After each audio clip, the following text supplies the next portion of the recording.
सोनम, तेरी पांचों नंदे क्या कर रही हैं? वो तो अभी सो रही है माँ जी। तो जाओ उनको जगा दो। सोनम उन सबको जगाती है, फिर खुद घर के कामकाज में लग जाती है। तभी उसकी ननद उसे आवाज देते हुए कहती है, भाभी, ओ भाभी। जी दीदी कहिए, कुछ चाहिए आपको? हाँ, हमारी कॉफी कहाँ है? बिना मॉर्निंग कॉफी के ही हमें जगा दिया। जी मैं अभी बना कर आई। सोनम रसोई में जाकर सबके लिए कॉफी बनाने लगती है। कुछ देर बाद कॉफी बना कर देती है। ये लीजिए दीदी आपकी कॉफी। ओह थैंक यू भाभी। इसमें थैंक यू की क्या बात है दीदी? ननद मायके में आकर ही तो आराम कर पाती हैं, नहीं तो ससुराल में तो हर वक्त काम ही काम रहता है। अब आप पांचों भी तो कल को अपने ससुराल चली जाओगी, तो वहां तो आपको भी सब काम खुद ही करना पड़ेगा। वैसे आपके बिना नंदोई जी का खाना पीना भी ठीक से नहीं हो पाता होगा ना? क्यों, सही कहा ना? वैसे कब बुला रहे हैं वो आप सबको? भाभी, अभी आपकी शादी को महीना भर ही हुआ है और मुझे तो लगता है आप अभी से हमसे परेशान हो गई हैं, इसीलिए इतनी जल्दी यहां से भगाने की सोच रही हैं। अरे नहीं नहीं दीदी, ऐसी बात नहीं है, आप गलत समझ रही हैं। तो आपको अच्छे से पता होना चाहिए कि मायके की शादी के बाद बेटियां इतनी जल्दी वापस ससुराल नहीं जाती, कुछ दिन वहीं रुकती हैं। यस, बिल्कुल सही कहा टीना ने। इन सब बातों से तो अच्छा है कि तुम अब नाश्ता बना लो, हम सबको बहुत तेज भूख लग रही है। जी दीदी, आप सबको क्या खाना है नाश्ते में? आप बता दीजिए, मैं अभी बना देती हूँ। मेरे लिए आलू के पराठे और दही। नहीं नहीं नहीं, मैं इतना भारी नहीं खाऊंगी, मेरे लिए तो इडली सांभर बना दे। इस तरह सोनम की पांचों नंदों ने अपनी अपनी फरमाइशें अपनी इकलौती भाभी सोनम पर थोप दी। सोनम अपना सर खुजलाते हुए रसोई में चली गई और अकेले में बड़बड़ाने लगी। किसी को ये खाना है, किसी को वो खाना है। अरे मेरी कोई माँ अंबे की तरह 10 हाथ थोड़ी ना है जो हर हाथ से एक एक काम करूंगी, लेकिन अब नंदों ने फरमाइशें की हैं तो पूरी तो करनी पड़ेगी। जब से उसकी शादी हुई थी, उसकी पांचों नंदे इसी तरह उस पर कोई ना कोई काम थोपती जा रही थी। वो उन सबकी पसंद का नाश्ता बनाकर उनके लिए परोसती है, जिसके बाद सारे बर्तन भी धोती है। फिर कुछ देर अपने कमरे में आराम करने बैठती है कि तभी उसकी ननद प्रिया वहां आती है। अरे भाभी, पूरा घर बिखरा पड़ा है और तुम मजे से यहाँ आराम फरमा रही हो, घर के काम कौन करेगा? दीदी मैं बस 5 मिनट रेस्ट करके काम करने ही जा रही थी। हाँ तो जल्दी करो ना भाभी, अगर कहीं कोई अचानक से मेहमान आ जाए तो वो क्या सोचेगा कि इस घर की बहू को घर कितना गंदा रखती है। आराम बाद में कर लेना। सोनम बेचारी थकी हुई थी, फिर भी वो उठकर घर के सारे काम करने लगी, लेकिन उसकी एक भी ननद उसकी मदद के लिए वहां नहीं आई। लेकिन सोनम ने किसी से कोई शिकायत नहीं की। घर का काम निपटाते निपटाते उसी दिन के 2 बज गए। तभी उसकी ननद उसके पास आई। अरे भाभी, दिन के 2 बज गए, अभी तक खाना नहीं बना क्या? दिन के खाने का समय हो रहा है। क्या 2 बज गए? हे राम, काम करते करते पता ही नहीं चला। दीदी मैं बस 5 मिनट आराम कर लूं, उसके बाद खाना बनाती हूँ। नहीं नहीं नहीं, बिल्कुल नहीं भाभी, हमें 3 बजे तक खाना चाहिए, उसके बाद हमें थोड़ा रेस्ट भी करना है। थकी हारी सोनम फिर से रसोई में जाती है और सबके लिए दिन का खाना बनाने लगती है। फिर सबको खाना परोस कर वो सबके बर्तन धोकर अपने कमरे में जाती है। तब तक दिन के 4 बज चुके थे। अब तो सोनम भी उनसे परेशान होकर मन ही मन सोचती है, हे भगवान, अब तो हमारी शादी को भी महीना बीत गया, लेकिन ये नंदे हैं कि जाने का नाम ही नहीं ले रही। अगर ये इसी तरह यहाँ पड़ी रही तो मैं तो सूख कर कांटा हो जाऊंगी। लेकिन ऐसे ही काम का सिलसिला चलता रहा। उसकी नंदों को अब वहां पर 4 महीने हो गए और अब 4 महीने पूरे होने के बाद वो अपने ससुराल को लौट रही थी। फाइनली अब मुझे इन 5 से छुटकारा मिल जाएगा। अच्छा माँ, अब हम चलते हैं। ससुराल जाने का मन तो नहीं कर रहा, लेकिन जाना तो पड़ेगा ही ना। हाँ, मन क्यों करेगा जाने का, यहाँ मुफ्त की नौकरानी जो मिली हुई थी।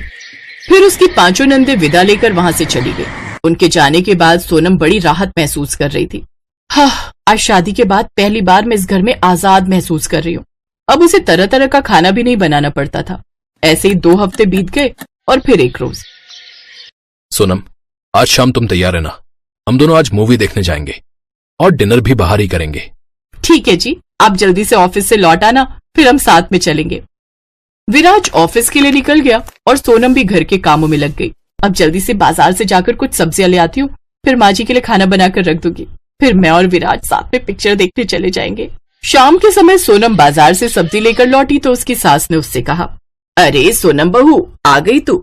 चल अब जल्दी से कुछ बढ़िया बढ़िया खाना बनाने की तैयारी कर ले, घर में मेहमान आने वाले हैं। मेहमान?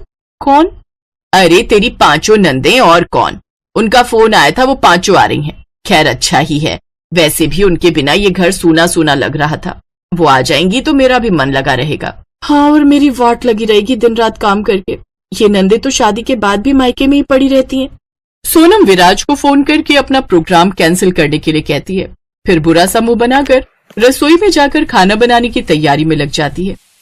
कुछ देर बाद उसकी पांचों नंदे घर आती हैं। कैसी हो दीदी आप सब? आओ बैठो।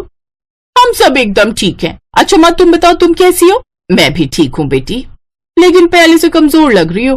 भाभी ठीक से खाना नहीं देती क्या? अरे नहीं ऐसी बात नहीं है बेटी, बस उम्र के हिसाब से अब ज्यादा खाया नहीं जाता। अच्छा माँ अब हमें बहुत भूख लगी है, भाभी को बोलो जल्दी से खाना लगा दे। हाँ दीदी आप सब हाथ मुंह धो लीजिए, मैं खाना लगा देती हूँ। अब फिर से वही दिनचर्या शुरू हो गई। सोनम सारा सारा दिन घर के कामकाज में लगी रहती। इतना सारा काम करके एक रोज उसकी हालत ऐसी हो गई कि सोनम चक्कर खाकर गिर गई। उसकी नंदे उसको काफी देर तक आवाज देती रही, लेकिन जब रसोई से कोई आवाज नहीं आई तो प्रिया रसोई में गई, जहाँ सोनम बेहोश पड़ी हुई थी। अरे भाभी क्या हुआ आपको? वो उसे कमरे में लेकर जाती है और डॉक्टर को फोन करती है।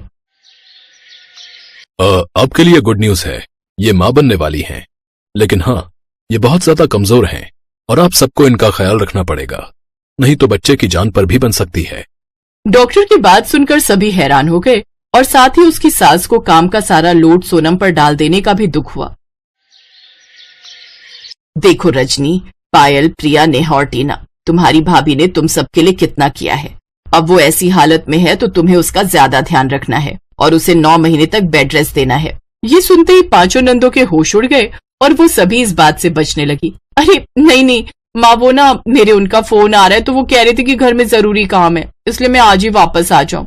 हाँ माँ, और मेरी सासू माँ का फोन आया था, उनकी तबीयत कुछ ठीक नहीं, इसलिए मुझे जाकर वहां का काम देखना पड़ेगा। इस तरह वो पांचों कोई न कोई बहाना बनाकर वहां से चली जाती हैं। लेकिन सोनम की सास और पति को ये बात अच्छी नहीं लगती। माँ मुझे उन पांचों से ये उम्मीद नहीं थी। अब बोल देना उन पांचों से कि आज के बाद कभी मेरी बीवी पर बोझ बनने ना आए। लेकिन बेटा उन्हें भी तो अपना ससुराल देखना है। माँ जब मेरी पत्नी ठीक थी तो ये पांचों आराम से 4 महीने यहाँ रहकर उससे सेवा करवाती थी, तब उनको ससुराल नहीं जाना था। और अब जब उनकी बारी आई तो मुंह चुरा कर भाग गई। उनको बोल देना आज के बाद यहाँ ना आए। विराज ने बहुत गुस्सा किया, जिसके बारे में विराज की माँ ने उन पांचों को फोन करके बता दिया। इससे अब सोनम को भी अपनी पांचों नंदों के मायके में पड़े रहने से छुटकारा मिल जाता है और अब वो अपने परिवार के साथ खुशी खुशी रहती हैं।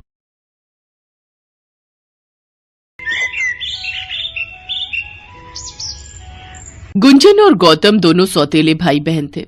गौतम ने गुंजन को कभी भी अपनी सौतेली बहन नहीं समझा। पिता के दुनिया से जाने के बाद गौतम ने अपनी सौतेली माँ शारदा और बहन गुंजन की पूरी जिम्मेदारी अपने कंधों पर ले ली। गौतम की पत्नी रमा ने भी इस जिम्मेदारी को निभाने में पूरा सहयोग दिया। गुंजन की 2 दिन पहले ही खूब धूमधाम से मिलकर उन्होंने शादी भी की।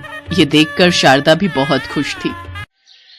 गौतम बेटा, गुंजन सचमुच बहुत भाग्यशाली है जो उसे तुम्हारे जैसा भाई और रमा जैसी भाभी मिली है। तुम दोनों ने मिलकर कितने धूमधाम से गुंजन की शादी की है। गुंजन के बाबूजी की आत्मा भी आज बहुत खुश होगी। माँ मैंने अपनी जन्म देने वाली माँ को तो कभी देखा नहीं। जब समझ आई तब से आपको माँ के रूप में देखा है और फिर मैं आपका बेटा हूँ। मुझे वो सारे फर्ज निभाने हैं जो एक बेटे और एक भाई के होते हैं। हाँ बेटा, जुग जुग जियो, पर तुम्हें एक पति का फर्ज भी निभाना है। मैं चाहती हूँ रमा और तुम कुछ दिनों के लिए कहीं घूम आओ। कितने दिनों से तुम शादी के कामों में लगे हुए थे, अपने लिए तो तुम दोनों को समय ही नहीं मिला। माँ जी, गुंजन ने कुछ दिनों के लिए रहने आना है। वो बोल रही थी कि वो हम सबसे मिलने के लिए उदास हो रही है। ये तो बहुत अच्छी बात है। गुंजन को मैं अभी फोन करता हूँ। रात का खाना सब हम एक साथ खाएंगे। ठीक है बेटा, फिर गुंजन रहकर चली जाएगी तो उसके बाद तुम दोनों प्लान कर लेना। शाम को गुंजन कुछ दिनों के लिए रहने आ जाती है, पर गुंजन के व्यवहार में थोड़ा बदलाव था। जो गुंजन शादी से पहले थी वो गुंजन तो बिल्कुल बदल चुकी थी। माँ, तुम वो 9 लाख हार कह रही थी तुम्हारे पास रखा हुआ है, वो मुझे दे दो। मेरी सासू माँ कह रही थी कि क्या पतले पतले सेट बनाकर दे दिए हैं, बहुत हल्के लग रहे थे उन्हें। अब मैं कुछ दिन रहकर जाऊंगी तो उन्हें दिखाऊंगी कि मेरी माँ ने मुझे 9 लाख हार दिया है। गुंजन, वो 9 लाख हार सुषमा दीदी का है, गौतम की अपनी माँ का। उस हार पर रमा का हक है और वो हार मैंने गौतम की शादी के बाद रमा को दे दिया था। मुझे नहीं पता माँ, मुझे वही हार चाहिए। मैंने अपनी सास को बोल दिया था कि आपके पास 9 लाख हार है, कुछ भी करके मुझे वही हार दो। मैं अपनी इंसल्ट नहीं करवा सकती अपने ससुराल में। रमा गुंजन की बात सुन चुकी थी। वो अपने कमरे में गई और वो 9 लाख हार लेकर आ गई। उसने हार गुंजन को दे दिया। गुंजन, ये लो, तुम्हें ये हार पसंद है ना, ये तुम रख लो। पर बहू ये तो। माँ अब तुम बीच में मत बोलो, भाभी मुझे अपनी मर्जी से दे रही है। थैंक यू भाभी। गुंजन ने वो हार अपने कब्जे में कर लिया। रमा तो सीधे और मिलनसार स्वभाव की थी, उसने हार गुंजन को दे दिया। पर गुंजन के मन में क्या चल रहा है ये कोई नहीं जानता था। अरे वाह बहू, तू तो बड़ी चालाक निकली। ये हार तुमने अपने कब्जे में कर ही लिया। अब जैसा जैसा मैं कहती हूँ वैसा ही करना, फिर देखना तुम्हारे पास वो सब कुछ होगा जिसकी तुम हकदार हो। माँ जी बस आप देखते जाओ, मैं तो भाभी का पूरा ससुराल ही यहाँ ले आऊंगी। यानी कि अब मेरे मायके की हर चीज मेरी होगी। गुंजन, होना भी ऐसा ही चाहिए। गौतम तुम्हारा सौतेला भाई है, उसने चालाकी से बस थोड़े बहुत पैसों में तुम्हारी शादी निपटा दी। अब वो पूरी जायदाद पर कब्जा करके बैठा है। अरे ऐसे कैसे कब्जा कर लेंगे वो, मैं कल ही जाती हूँ और जायदाद का हिस्सा मांगूंगी। बस फिर क्या था, गुंजन ने सोच लिया था कि वो जायदाद का हिस्सा मांग कर रहेगी। वो तो अगले दिन ही अपने मायके पहुंच गई। बातों बातों में ही उसने अपने हिस्से की बात कह डाली। माँ मुझे नहीं पता, मुझे तो अपना हिस्सा चाहिए। मैं पूरा का पूरा जमीन जायदाद का हिस्सा भैया को नहीं दे सकती। उन्होंने मुझे बोल दिया है कि मैं यहाँ से हिस्सा लूं वरना वो मुझे घर से निकाल देंगे। क्या तुम चाहती हो कि तुम्हारी बेटी सारी जिंदगी मायके में बैठी रहे, या फिर उसे हिस्सा देकर खुश देखना चाहती हो? गुंजन, ये तू क्या कह रही है? तुझे पता भी है ऐसे हिस्सा मांगकर तू क्या अपने भैया और भाभी की नजरों में शर्मिंदा होना चाहती है? तुझे पता भी है तेरी शादी के लिए उन्होंने कर्ज लिया हुआ है। वो कर्ज चुकाने में ही गौतम को कई साल लग जाएंगे, और तुझे पता है उसका काम भी सही नहीं चल रहा। तू अपने ससुराल वालों को समझा कि ये सब गलत है। मुझे इससे कोई मतलब नहीं है माँ, मुझे बस हिस्सा चाहिए। कोई गलत नहीं है, मैं अपना हिस्सा ही तो मांग रही हूँ। मेरे ससुराल वालों ने बोल दिया था कि जब तक हिस्सा नहीं मिलेगा तब तक मैं वापस नहीं जाऊं। अब मैं यहीं रहूंगी जब तक मुझे अपना हिस्सा नहीं मिल जाता। गुंजन ने पूरे घर में कलेश मचा दिया। पूरे घर में अशांति फैल गई। गुंजन तो मायके में ही जमकर बैठ गई और बात बात पर कलेश करने लगी।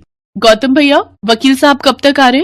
मुझे हिस्सा कब तक मिल जाएगा? बाबूजी की दुकान और ये बड़ा वाला मकान मैं लूंगी, आप वो छोटी दुकान और एक कमरे वाला घर रख लो। आप मेरी खुशी चाहते हो ना? मेरे सास ससुर ने सबने यही बोला है कि हिस्से में यही चीज मांगो। अब आप सोच लो कि आप अपनी बहन को खुश देखना चाहते हो या फिर नहीं। चिंता मत करो गुंजन, ये घर और बड़ी दुकान मैंने तुम्हारे नाम कर दी है। कल तुम्हें तुम्हारा हिस्सा मिल जाएगा। पर गौतम बेटा, तू बड़ी दुकान और ये घर इसे दे देगा तो एक छोटे से कमरे में तू कैसे रहेगा? हम सब भी तो हैं, और छोटी दुकान तो एक जरा सा दुकान का टुकड़ा है, उसमें तू क्या ही काम करेगा? माँ, अगर मैंने गुंजन को हिस्सा नहीं दिया तो इसके ससुराल वाले इसे वापस नहीं आने देंगे। मुझे अपनी बहन की खुशी ज्यादा प्यारी है, मैं इसे दुखी नहीं देख सकता। गौतम ने बड़ा घर और बड़ी दुकान गुंजन के नाम कर दिए। गुंजन बहुत खुश थी। वो खुशी खुशी घर जाने वाली थी कि तभी उसके मोबाइल पर उसकी सास का फोन आ जाता है। क्या हुआ माँ जी, आप घबराई हुई क्यों हो? बहू जल्दी आओ, अभी अभी तुम्हारे बाबूजी का फोन आया है। अनुज का एक्सीडेंट हो गया है, उसे अस्पताल ले गए हैं। उसको खून की जरूरत है, पर किसी का भी खून उसके खून से मेल नहीं खा रहा। उसकी हालत बहुत नाजुक है। माँ जी, अनुज को कुछ नहीं होगा, मैं अभी आ रही हूँ, आप घबराओ नहीं माँ जी। गुंजन रोने लगती है। सब हॉस्पिटल पहुंचते हैं। आप में से किसी का भी ब्लड मैच नहीं हो रहा। डॉक्टर प्लीज आप मेरा ब्लड ग्रुप देखिए, मेरा जरूर मैच हो जाएगा। भैया मेरे पति को बचा लो, मेरे पति को बचा लो भैया। कुछ देर बाद नर्स बताती है कि गौतम का ब्लड मैच हो गया है। गौतम का ब्लड अनुज को दिया जाता है और अनुज खतरे से बाहर आ जाता है। उस बीच गुंजन महसूस करती है कि वो जिस भाई और जिस परिवार के साथ गलत कर रही थी, लालच में आ गई थी, आज वही भाभी, वही भाई, वही परिवार उसके साथ खड़ा था, उसके पति की जान बचा रहा था। गुंजन के ससुराल वाले भी अपने किए पर बहुत शर्मिंदा थे। अब घबराने की कोई बात नहीं है, अनुज अब खतरे से बाहर है। सॉरी भैया, सॉरी भाभी, मैंने आपके साथ कितना गलत किया। सच तो ये था कि मैं लालच में आ गई थी, मुझे माफ कर दो। अरे पागल है क्या तू मेरी छोटी बहन है, मुझसे माफी मत मांग, तू तो मेरे दिल का टुकड़ा है। मेरे बच्चों, तुम भाई बहन का प्यार इसी तरह से बना रहे, बस किसी की नजर ना लगे। गुंजन अपने भाई गौतम के गले लग जाती है और सबकी आंखों में आंसू छलक आते हैं।